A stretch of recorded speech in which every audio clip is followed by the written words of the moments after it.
Thank you for joining us. My name is BJ Murphy, publisher of Neuse. We are hosting a series of candidate interviews throughout our community to help better inform you, our readers, our viewers, our listeners, and certainly our subscribers. Talking about the 2020 general election.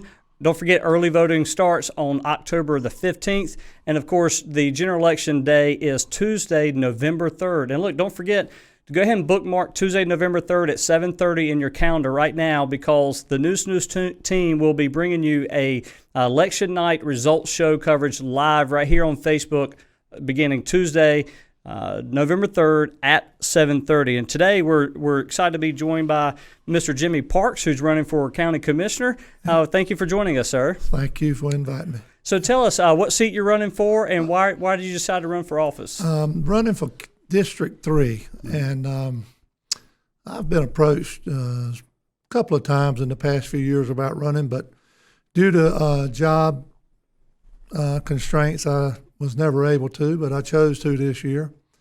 I look forward to the opportunity to run and also to hopefully win and serve the community and serve not just my district, but serve the entire county of Lenoir.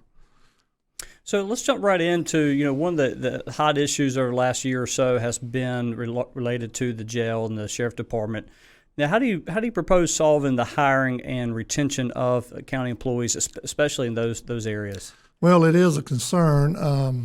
I've had an opportunity to do some research in it, and the thing that concerns me is we hire people, we train them, then we lose them to other counties. Some counties that are probably not as fortunate as we are as far as tax income or tax revenue, but we seem to lose them. And so I want to make sure that we can be able to look at those things, look at the salaries, look at the income of all county employees for that matter, look at the merit of some of the raises that could possibly be available. Just because someone may have been here a long time doesn't necessarily always justify the same amount of raise. So I think we need to look at a way of keeping them here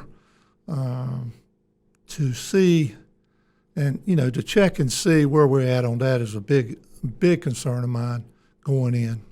Well, in thinking about the budget and growth in our community, thinking about economic development, what are some of your plans to help spur economic growth throughout Lenoir County? Well, I'm a firm believer that this transport still is a viable part of our community. I think with the opening, hopefully within the next few months, the opening of the remainder of the Felix Harvey Parkway, that we'll start seeing more businesses maybe take a look at the transport.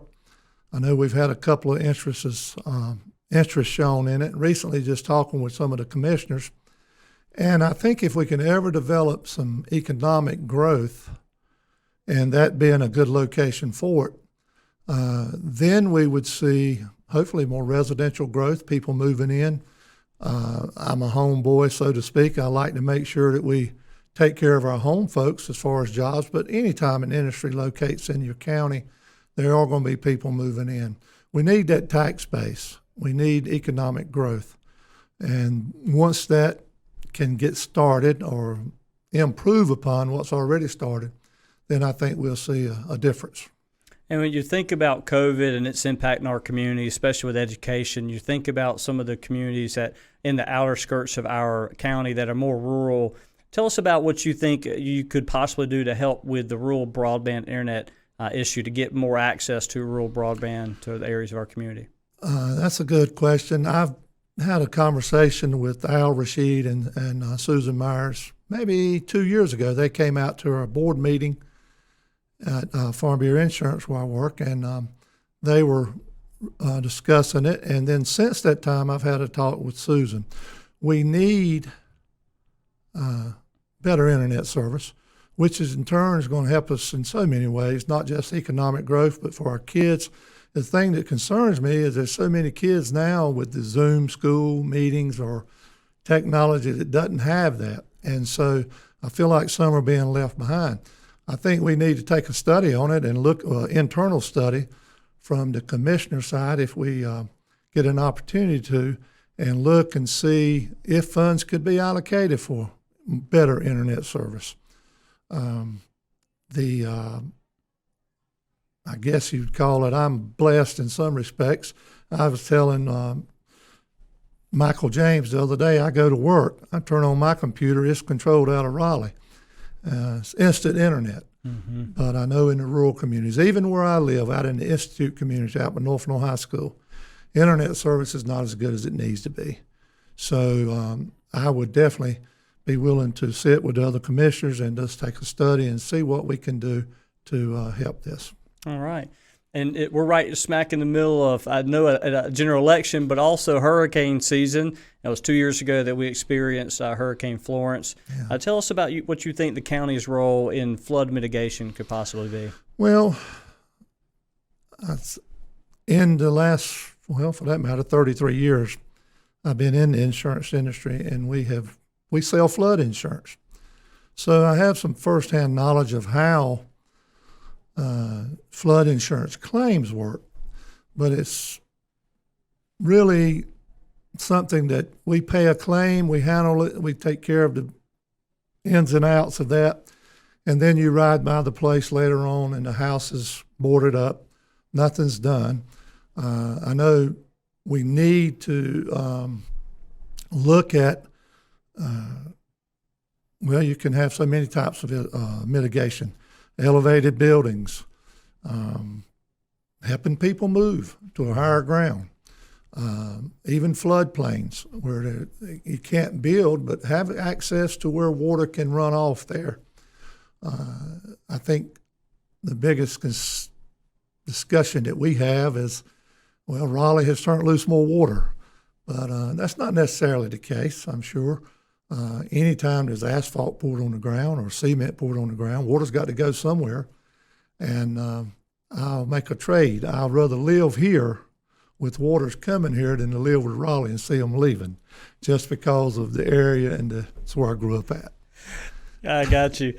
Well, look, I'll give you a chance to. I mean, those are all the questions. I'm sure we could have several more, but I'll give you a chance to talk a little bit more as a closing statement from you about some of the things nearest and dearest to you and how people could reach out to you if needed. Yeah, I am a resident of Lenoir County for the past 57 years. I moved to Lenoir County when I was 7 years old from Wayne County. Was raised on a farm over in the Little Baltimore area. Graduate of North High School, 1974. Married to Janice Stutz, maiden name. She was a graduate of North High School in 1975. We have two sons, Michael and Stephen. Michael's a local resident. Stephen lives in Jackson, Mississippi. We have two wonderful grandkids, Michaela and Cooper. We are involved. We are involved with our church. We both have had roles in our church for many, many years. I'm currently the president of North Water Corporation Board of Directors, and things of that, dealing with budgets there, dealing with budgets with Lenoir County Farm Bureau, I think will give me the experience I need to help with the county budgets here in Lenoir County. I'm a retired fireman. I had 25 years of volunteer service, and I look forward to this opportunity. Someone asked me, who are you running against? I'm not running against anyone. I know June real well. I think Lenoir County has two good candidates to choose from, and I just hope they choose me. Fair enough. Well, thank you so much, Mr. Parks. Yes, sir. I appreciate you joining us. And also want to say thank you for your willingness to serve, and also thank you for watching this broadcast. Please remember to join us, the Neuse team, on Tuesday, November 3rd at 7:30 for our election night results show right here on Facebook Live. And don't forget that early voting begins October 15th. So make sure you go to neusenews.com. Click to subscribe to our free daily Neuse newsletter. It comes in your inbox every morning at 7 a.m. It's full of all the day's top headlines, and everything in there is free for you to consume. And also, our breaking news text alert is another free service we provide. When there's a major policy change or something, maybe the governor, the Board of Commissioners, or even the Board of Education, when there's something big that happens, we want you to know about it right then. It's a breaking news text alert. Just text the keyword NN to 484848 to receive our breaking news text alerts. Again, Mr. Parks, thank you so much for joining us. You're certainly welcome. I wish you the best. And thank you all for watching, and stay tuned for more coverage from the NeuseNews.com team.